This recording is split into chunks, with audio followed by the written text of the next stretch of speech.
Hello, and thank you for taking the time to watch another Sophia Polk Realty's Tips That Matter.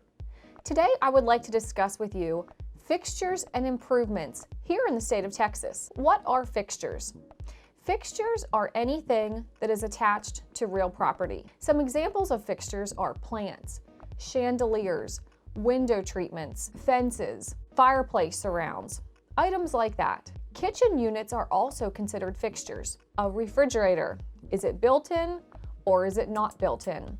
If the refrigerator simply slides into place, it is not considered a fixture. If it has a built-in trim kit, making the unit feel built into the cabinet, it is now a fixture and conveys with the property. Chattel is personal property and it does not convey with the home. What is chattel? These are things like clothing, furniture, or personal items. Televisions and washers and dryers are always of question.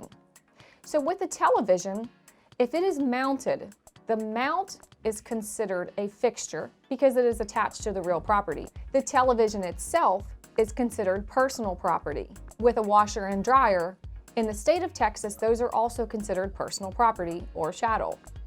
They do not convey with the home. In different states, they have different laws and rules. So if you're buying or selling here in the state of Texas, make sure you understand the laws as it relates to a real estate contract. Here's a list of 5 different ways to remember if something is a permanent fixture or if it's chattel. Sometimes we use the acronym MARIA. M, what is the method of attachment? Is it permanently affixed or is it something that can be removed? A stands for adaptability, which means that this is part of the home and it cannot be removed. Items such as flooring, a chandelier, or draperies, they are affixed to the property and it would take some professional to come in and remove these items. R stands for relation to the parties. If there was a dispute about an item, say for instance a light fixture, you always have to look and say, what would a judge decide? A judge is most likely going to side with a tenant versus a landlord.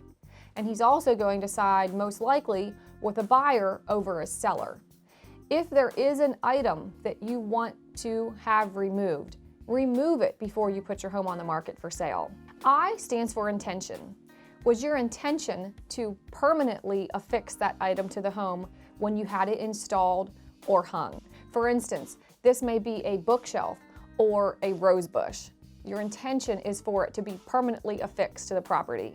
The next letter A stands for agreement between parties.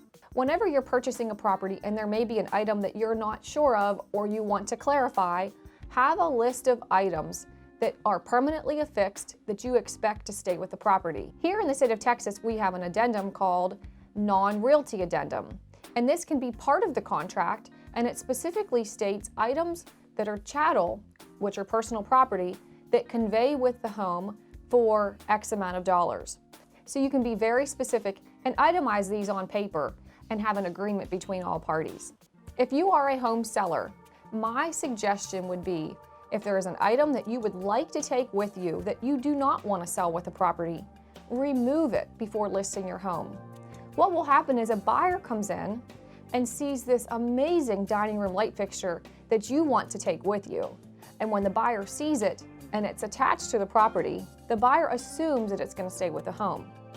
And then, whenever you write a contract and you want to exclude it, there becomes some disappointment from the buyer because that may be one of the reasons that helps sell him on purchasing the home. So if there is something that you would like to take with you, remove it before listing it. It helps eliminate any confusion and have a clear agreement between parties whenever a contract is written. So definitely consult your real estate professional on items that you may not have clarity on as to whether they do or do not convey with the property. Thank you so much for taking the time to watch this video. If you would like to watch another helpful tip, click here. If you would like to view a Sophia Polk Realty listing, click here. And to subscribe and stay updated, click on the circle below. Thank you so much and have a fantastic day.